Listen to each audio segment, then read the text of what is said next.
Assalamualaikum warahmatullahi wabarakatuh. Selamat datang kembali di channel Triwibowo Ilmu yang akan berbagi informasi seputar dunia pendidikan.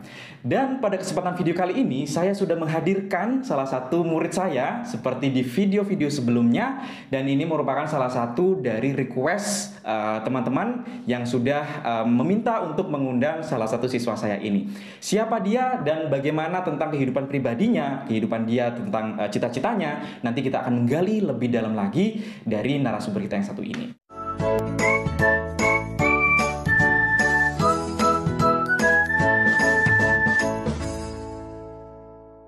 Dan sebelum kita masuk di obrolan utama kita hari ini, saya ingatkan seperti biasanya agar video ini semakin bermanfaat gitu ya. Mungkin bagi kalian yang baru mampir di channel Triwibowo Ilmu ini, silakan awali tonton video ini dengan cara klik tombol like, subscribe, dan aktifkan lonceng notifikasi agar kalian menjadi orang pertama yang tahu jika saya mengupload video-video terbaru di channel ini. Abdil Elian Fawas Medianto, betul begitu ya? Iya. Namanya susah banget, tapi memang dia menjadi salah satu siswa yang terpopuler. Gimana kabarnya, sehat? Alhamdulillah sehat. Sehat. Oke, puasa hari ini ya? Alhamdulillah. Alhamdulillah. Pasti puasa nih karena dia salah satu siswa yang aktif baik dalam kegiatan akademik ataupun kegiatan keagamaan. Nah, panggilannya Abdil. Iya, Abdil. Abdil. Ada yang manggil Abil juga, betul ya? Ada yang manggil Fawas juga. Oh, ada yang manggil Fawas juga. Tapi kalau di rumah panggilannya siapa? Abil. Abil. Iya, Abil. Tapi karena saya terbiasa manggil Abdil, jadi saya mau manggil Abdil saja di video kali ini ya. Kesibukannya apa Dil akhir-akhir ini? Kesibukannya saya itu sering videografer, Pak. Terus sama sering mengikuti kegiatan OSIS. Oke. Jadi sibuk itu ya. Iya. Dan mungkin ini teman-teman bertanya-tanya nih, kenapa hari ini saya mengundang Abdil gitu ya. Dan sebenarnya saya tertarik karena di kalender sekolah kita gitu ya, ini ada foto dia terpampang nyata, begitu jelas gitu ya. Nah, yang di tengah itu, ini tertulis juara 3 dongeng bahasa Jawa Kabupaten Tuban. Betul itu Dil ya? Betul, Pak, itu betul. Gimana itu? Siapa yang mengadakan lomba dan bagaimana lombanya? Lombanya itu sangat seru, Pak. Tapi yang mengadakan itu pihak Kabupaten Tuban dari pihak museum. Oke. Ya, di situ saya disuruh, saya itu pertamanya nggak nyangka dipilih sama Bu Nabila. Terus saya tuh kaget kan, duh kok saya yang dipilih, nggak yang lain. Lah, soalnya kan saya kan nggak pernah belajar bahasa Jawa, Pak. Iya. Mungkin saya masih bahasa Indonesia terus pokoknya. Lah, di situ saya kaget loh. Terus saya Tapi langsung mau. Okay. Soalnya saya punya tujuan ingin punya prestasi, Pak. Itu. Oke. Ya. Jadi kamu waktu itu kaget nggak nyangka Bu Nabila kenapa kok pilih saya gitu ya? Iya. Terus kamu nanya nggak ke Bu Nabila? Saya nanya, Pak, kok saya, Bu? Ya katanya di OSIS itu ya begitulah, terkenal gitu. Jadi saya harus membuka rahasia ini yang sudah saya pendam bertahun-tahun gitu ya, bahwa sebenarnya yang merekomendasikan Abdil ke Bu Nabila adalah saya. Terus menang juara 3. Wow, pesertanya berapa itu, Bil? Sekitar 50-an, Pak, itu. Ada 50 orang ya, dan kamu jadi juara 3. Iya, nggak nyangka banget saya. Nggak nyangka? Nggak nyangka banget. Emang kenapa kok nggak nyangka? Soalnya apakah kan, se-insecure itu kamu dengan kemampuan kamu? Soalnya kan saya pada saat syuting itu sering salah, Pak. Sering apa namanya? Diulang-ulangi lagi. Ulangi tag terus gitu. Pokoknya gitu. Dan kamu nggak nyangka kalau nggak menang? nyangka, soalnya ekspresi saya juga kurang menurut saya. Tapi yang kira-kira yang menjadi pertimbangan juri memenangkan kamu jadi juara 3 kira-kira apa, Bil? Wah, mungkin dari segi logatnya mungkin, Pak. Soalnya kan saya juga belajar dari mbah-mbah saya. Oh gitu. Mbah-mbah saya soalnya Pranoto Coro yang terkenal. Wow, jadi kamu sempat belajar sama Iya, Mbah. Gimana kamu belajarnya itu? Di rumah sempat dikasih buku, Pranoto Coro itu bahasa Jawa semua. Lah sama diajarin bahasa Jawanya gimana, logatnya gimana, sama disuruh lihat videonya pada saat perform gitu. Nah itu saya.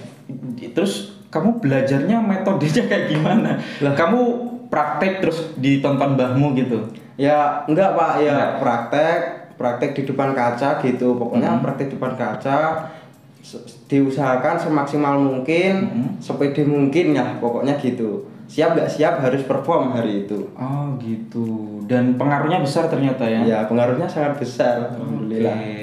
Perasaan kamu waktu menang dulu gimana sih? Alhamdulillah Pak, itu sangat sujud syukur. Saya senang sekali karena saya ingin punya prestasi Pak. Betul. Soalnya kan bisa membantu nilai saya. Nah itu. Sekarang kan masuk SMA kan banyak persaingan di sekolah liar. Betul.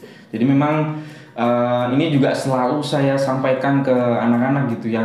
Selama kamu SMP, kamu harus punya prestasi minimal 1 gitu ya. Minimal 1 aja.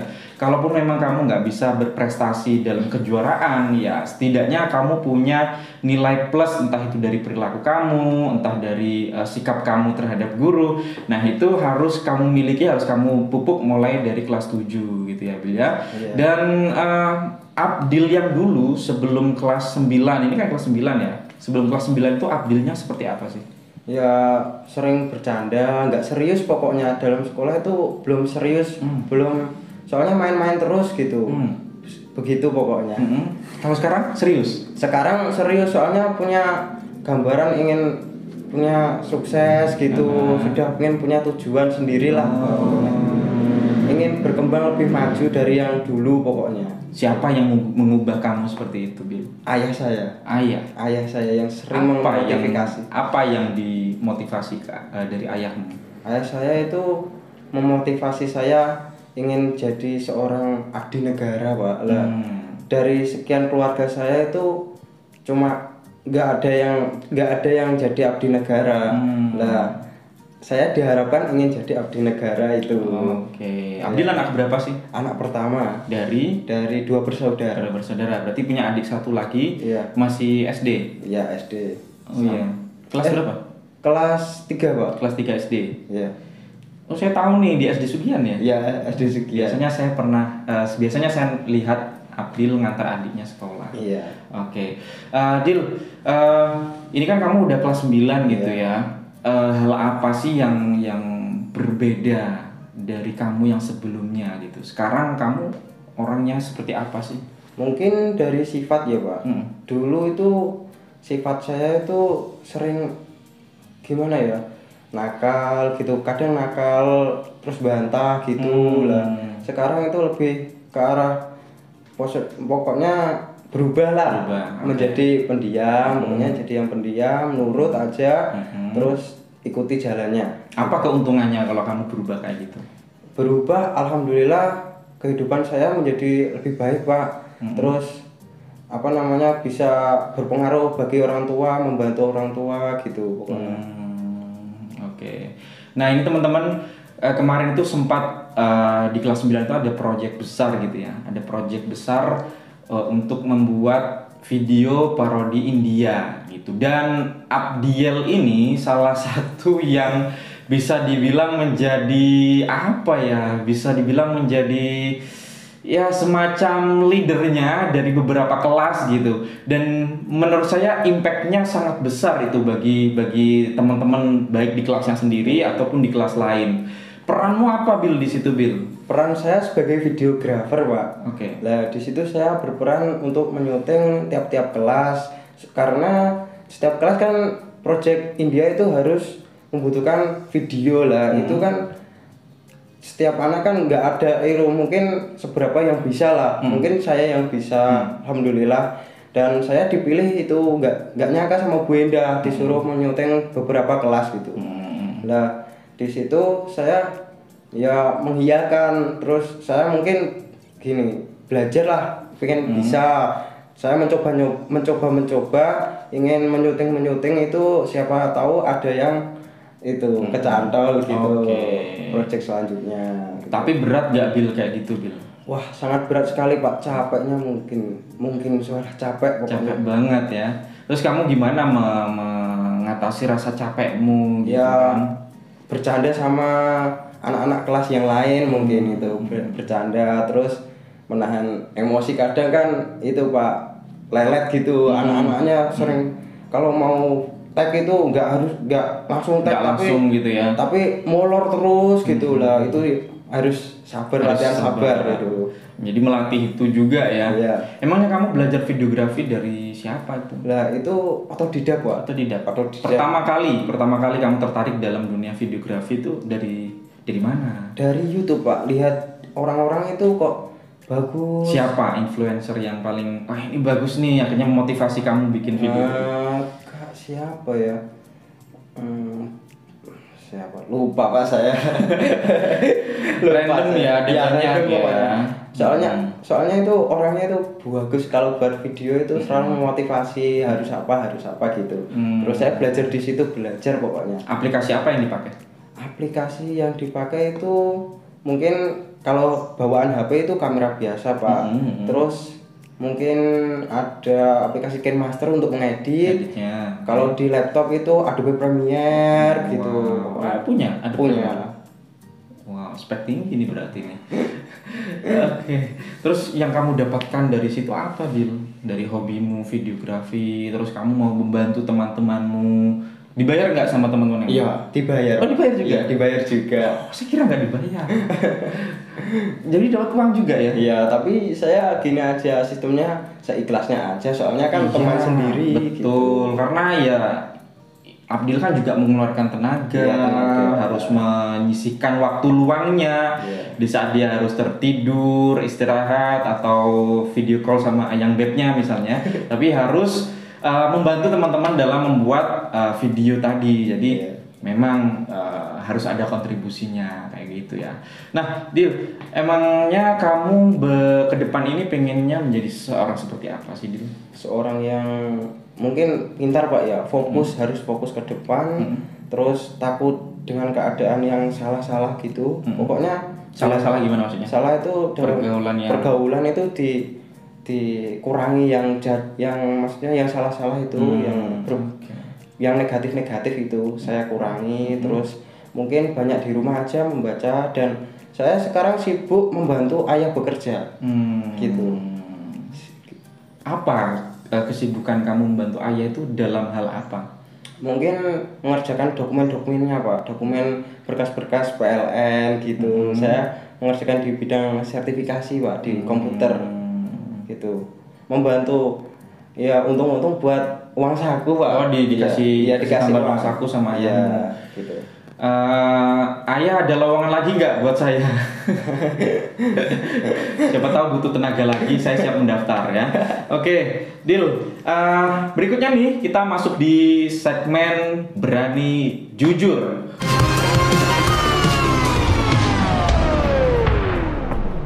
Oke, jadi ini ada sekitar 24 pertanyaan dan Abdil hanya saya izinkan mengambil 5 pertanyaan, tapi satu persatu. Silakan. Ya. Yang pertama. Satu. Oke, saya bacakan. Oke, pertanyaannya adalah peristiwa apa sih yang paling mengubah kehidupan kamu? Lomba kemarin, Pak, itu lomba bahasa Jawa itu saya langsung berubah karena itu beraspek besar bagi saya. Soalnya kan itu mendapat prestasi, terus saya itu jangan belajar sombong lah. Harus tetap rendah hati, terus menjaga kontrol emosi saya gitu. Pokoknya tetap konsisten untuk berprestasi gitu pokoknya intinya. Gitu. Jadi peristiwa itu adalah ketika kamu lomba. Iya, lomba itu. Kan lelahnya saya tuh di situ semua, Pak. Belajar saya. Namanya lelah apa, Dil? Lelahnya ya belajar itu, Pak, logat bahasa Jawa, terus menghafalkan juga. Iya, menghafalkan juga itu kan membutuhkan banyak waktu, Pak. Semua orang kadang ada yang bisa, ada yang enggak, susah kan itu, Pak. Apalagi bahasa Jawa ya, mungkin kalau misalnya bercerita bahasa Indonesia aja mungkin mudah gitu ya. Tapi ini bahasa Jawa yang notabene meskipun kita sehari-hari orang Jawa berbahasa Jawa, tapi ketika kita dikasih teks untuk menghafalkan bahasa Jawa, itu pressure-nya luar biasa dan lebih susah gitu ya, daripada susah bahasa Indonesia. banget. Bahkan kadang mungkin lebih mudah menghafalkan bahasa Inggris daripada bahasa Jawa. Ngerti? Ini, Pak. Oke. Saya bacakan agak sini Dil, biar suara saya masuk. Ke bawah aja. Ya. Oke. Apa 3 kata yang mencerminkan dirimu dan jelaskan 3 kata itu? 3 kata. 1. Unik. Unik. Oke. Dua. Dua, mempunyai tujuan lah. Punya tujuan. Oke, good. Tiga. Konsisten. Konsisten. Unik, punya tujuan, konsisten. Menarik nih. Yang unik nih. Kamu memandang diri kamu unik itu seperti apa gitu? Random Pak. Kadang sifat saya itu berubah-berubah. Kadang gitu. bisa menjadi orang seperti ini. Kadang orang yang pintar, kadang orang malas gitu. Pokoknya random Pak gitu. Oh gitu. Emang apa yang paling ekstrim yang menurut kamu unik dari diri kamu? Ya kadang itu Pak. Mungkin pernah tidak mengerjakan tugas selama 1 bulan full itu. Oh, waktu daring dulu. Iya satu itu menyontek semua Pak saya. Jujur saja menyontek semua. Soalnya kan itu daring itu membuat orang malas mungkin. Iya. Tapi saya tetap itu Pak, di sela yang malas-malas itu saya sering olahraga Pak. Kalau pagi itu saya olahraga gitu. Pokoknya jangan sampai ada kegiatan yang kosong lah gitu pokoknya. Jadi nggak mengerjakan tugasnya ekstrim nih, sampai 1 bulan dia nggak mengerjakan tugas. Tapi akhirnya mengejar juga ya. Iya, mengejar. Gimana perasaan waktu ngejar? Wah, sangat capek sekali Pak. Saya itu namanya Siapa Bil yang kamu contek itu Bil? orang. Hah? Anak Pak pokoknya. Ya jelas dong, karena kamu nyontek sama gurumu kan? Enggak. Nggak mau jujur dia. Oke, itu rahasia. Oke, unik. Yang kedua tadi punya tujuan. Abdil seorang yang punya tujuan. Suka bikin tujuan hidup gitu ya? Iya, suka Bu. Biasanya kamu tulis atau kamu apakan? Saya ketik. Saya ketik. Terus saya jangka beberapa bulan itu saya aplikasikan tujuan ini bisa jadi apa enggak itu. Kalau enggak jadi mungkin dilanjutkan ke bulan yang lain gitu. Oke, bagus nih punya target nih. Iya. Makanya kamu kenal kayak gitu tuh dari siapa, Bil? Diri sendiri Pak, sama mungkin termotivasi sama kakak-kakak taruna. Itu saya kan pernah ikut webinar itulah. Saya dikasih motivasi, kamu harus punya tujuan. Karena tujuan ini kunci dari hidup kamu, pokoknya gitu. Betul. Memang kemanusiaan memang harus punya tujuan ya. Tidak bisa kita mengikuti arus aja. Bisa, kadang-kadang kita harus membuat arus itu sendiri gitu. Karena kalau misalnya kita terlalu pasrah dengan kehidupan kita susah berkembang nih. Bagus nih, contoh bagus buat teman-teman, harus punya tujuan hidup ya. Nggak usah tujuan yang besar dulu, tujuan sehari-hari kita aja. Misalnya dalam 1 hari, misalnya oke, tujuan saya hari ini saya harus bisa menyelesaikan tugas bahasa Indonesia, hari ini harus selesai. Nah, itu tujuan sederhana sebenarnya ya, dan harus ditetapkan kayak gitu. Dan yang terakhir tadi konsisten. Konsisten kayak gimana itu konsistennya? Konsisten dalam bentuk mungkin dari sikap, bisa dari kepribadian saya ya Pak. Konsisten dalam bentuk gini, saya sopan ya, harus sopan terus, jangan sampai itu saya itu enggak sopan sama guru, siapa gitu. Soalnya dari kecil itu saya sudah diajarkan sama orang tua. Iya, orang tua terus diajarkan konsisten untuk mungkin belajar Pak. Tapi belajar itu konsisten itu sangat susah Pak. Sangat susah. Ya, itu mungkin tantangan bagi saya untuk belajar untuk jadi orang pintar, sukses itu mungkin susah banget Pak itu. Tapi saya karena punya tujuan tadi, saya nggak mau harus belajar itu. Betul. Ketiga. Ya, oke. Saya bacakan. Oke, apakah Abdil sudah menjadi apa yang Abdil inginkan saat ini? Mungkin belum Pak. Belum, karena tujuan saya ingin jadi orang yang pintar nomor 1, dan itu harus membanggakan orang tua juga. Itu belum terwujud karena soalnya kepribadian saya kan ya masih gitu-gitu aja Pak, belum berkembang. Wajar lah, masih wajar ya. Mungkin di SMA saya harus mengejar itu semua. Mungkin dari sikap apapun itu saya kejar semua, dan bismillah bisa sesuai tujuan saya. Gitu. Berarti apa Bil yang belum kamu capai saat ini? Apa sih? Mungkin kepandaian saya Pak. Itu belum tercapai. Soalnya saya pengen jadi orang pintar juga, soalnya banyak saingannya juga. Yes. Dan itu tadi sih butuh konsistensi Iya, juga. konsistensi juga. Kapan harus belajar, Mengatur waktu juga. mengatur waktu juga. Karena kan kita nggak mungkin melulu belajar aja kan, Bil. Boring juga. Boring. Harus ada kegiatan-kegiatan lain. Tadi ada olahraga juga, ada bersosialisasi sama teman-teman juga. Game juga nggak? Sudah dikurangi Pak, sudah jarang. Soalnya Main apa, Bil? bosen PUBG Pak. PUBG Dulu nih. pas daring saya Game haram katanya. dulu saya pas daring itu full PUBG Pak, sampai rank ku error itu Pak. Wow, luar biasa. Ini kamu butuh, ini sehari kamu berapa lama itu nge-game, Bil? Mungkin dari pagi jam 8 sampai jam 12. Terus malam itu jam 7 sampai jam 12 juga. Wow, ekstrim banget ya ternyata Abil ya. Terus sekarang gimana? Udah berkurang? Sekarang sudah bosan. Tapi masih main nggak? Enggak, sudah. Mungkin 1 minggu malah nggak pernah main Pak sekarang. Oke. Sibuk lihat-lihat video-video gitu. Itu referensi ya? Referensi. Terus lihat-lihat motivasi juga gitu. Dan menurut kamu itu lebih bermanfaat nggak? Ya bermanfaat Pak, soalnya kan itu bermanfaat bagi kedepannya juga. Kalau saya main game terus nanti manfaatnya apa? Jadi orang apa gitu? Yes, ya jadi gamer ya. Iya. Oke, good answer. Berikutnya, yang ketiga. Oke. Ya, Abil, apa sih hal yang paling kamu syukuri hingga kamu menjadi seorang Abil yang sekarang? Hal yang saya syukuri itu ya itu menjuarai lomba itu saya sangat syukur, karena itulah tujuan saya punya prestasi. Lah di situ saya mendapatkan juara 3, meskipun juara 3 itu saya sangat bersyukur banget, sujud syukur, dan orang tua saya bangga, nangis sampai. Ya, wow, orang tua nangis ya sampai. Iya, nangis soalnya lihat perjuangan saya juga. Iya betul. Saya tahu perjuangannya susah banget, memang harus menghafalkan ya seperti itu susah banget.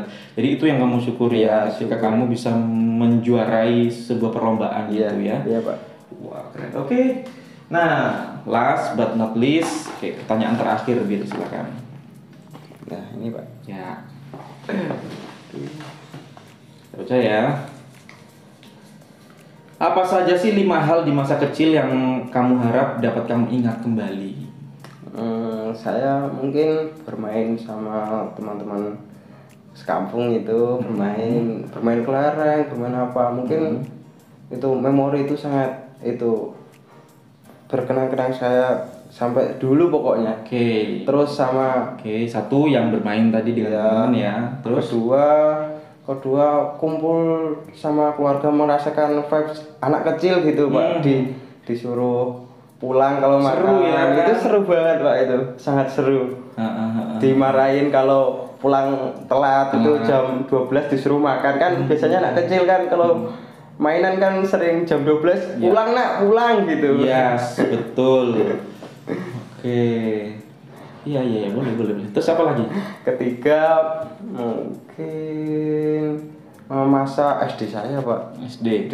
Di situ banyak kejadian-kejadian aneh lah Pak. Teman-teman saya kan kocak semua gitu, orang-orangnya lucu gitu. Nah di situ saya teringat, wah masa SD saya kok sangat seru gitu, bermain sepak bola, terus banjir-banjiran, ikut renang-renangan di depan sekolah gitu. Itu sangat seru sekali Pak itu. Memang masa kecil itu hal yang sulit kita lupakan kadang-kadang ya, dan itu seru banget memang, betul yang diceritakan Abdul tadi. Menjadi seorang anak kecil itu ternyata asik ya. Asik banget. Asik kalau dipikir-pikir, memang asik banget ya. Rasanya ingin mengulang lagi. Ingin diulang kembali. Tapi kan hidup harus tetap berjalan ya. Apa yang kamu hadapi sekarang itulah yang harus kamu lakukan gitu kan. Terakhir apa lagi Bil? Satu lagi yang ingin kamu ingat tentang masa kecil kamu. Kamu ingat apa? Mungkin digendong sama tante itu. Kan dulu saya itu anak laki-laki pertama, anak-anak laki satu-satunya di keluarga mbah saya. Itu Nah, jadi saya itu anak kesayangannya. Jadi gitu. spesial ya. Ya, spesial. Karena memang kalau biasanya kalau dalam keluarga besar itu misalnya banyak ceweknya Iya, gitu. banyak cewek. Terus muncul laki-laki, wah itu bener-bener Sangat udah jadi spesial. aset gitu kan. Iya. Udah disakiti nih, harus disayang-sayang Iya. nih.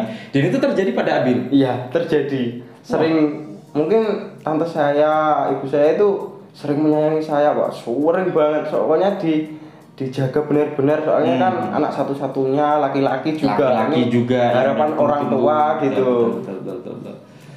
Oke, menarik nih kisah masa kecilnya Abil ya. Dan Abil sudah menjawab yang pertanyaan. Terus gini Bil, ini kan udah mulai dunia kan udah mulai berubah gitu ya. Kamu sebagai seorang remaja melihat fenomena yang sekarang terjadi di antara teman-temanmu, apa sih yang ingin kamu sampaikan kepada teman-teman? Quote hari ini untuk teman-teman itu apa sih? Mungkin kamu harus jadi yang terbaik. Janganlah kamu jadi orang yang buruk, karena masa depan yang sekarang itu tidak akan menjanjikan kamu di masa depan yang dulu pokoknya. Masa depan yang besok. Lah, karena sikapmu yang sekarang itu jika jelek, maka bisa merubah kamu segalanya di kelak nanti kalau tidak segera dirubah gitu. Dengan kata lain, teman-teman sekarang nih yang masih remaja, ayo isi kegiatan kalian dengan kegiatan positif aja ya Bil ya. Positif harus. Jauhi hal-hal yang merugikan kamu, yang bisa memberikan rasa malu buat kamu, buat orang tuamu, itu dijauhin aja. Sekiranya kegiatan itu nggak ada dampak baiknya buat masa depan, ya dikurangin aja. Mending kita bersiap-siap untuk membuat masa depan yang indah gitu cerah juga. Yang cerah juga. Oke, Bil. Mungkin itu aja ngobrol-ngobrol santai kita hari ini. Seru banget ya, banyak hal yang bisa kita dapatkan dari sosok Abil, dan saya harapkan apa yang menjadi kisah dari Abil tadi bisa memberikan inspirasi buat kalian ya, bahwa untuk memiliki masa depan yang baik itu harus dimulai dari sekarang. Dan Abil sudah memulainya dari sekarang ya. Nah, mungkin itu dulu perjumpaan kita hari ini, obrolan kita hari ini. Semoga video yang pendek ini bisa memberikan inspirasi buat kalian untuk menjadi pribadi yang lebih baik lagi. Dan sampai jumpa di video berikutnya. Saya kira assalamualaikum warahmatullahi wabarakatuh. Bye.